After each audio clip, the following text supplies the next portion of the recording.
তো এই বাচ্চাটা ভেসে ভেসে ভেসে কার কাছে আসে জানেন?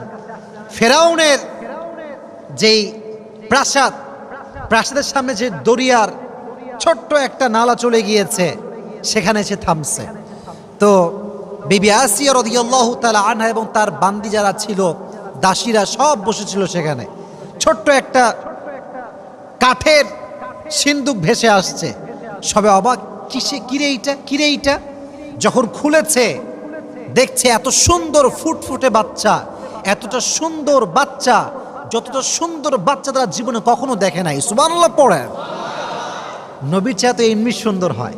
তো দেখে আল্লাহর কি জেলা খেলা, এটা বড় বোঝা, বড় দায়।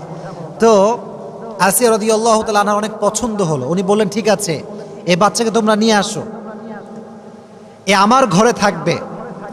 এবং ফেরাউন তো যতই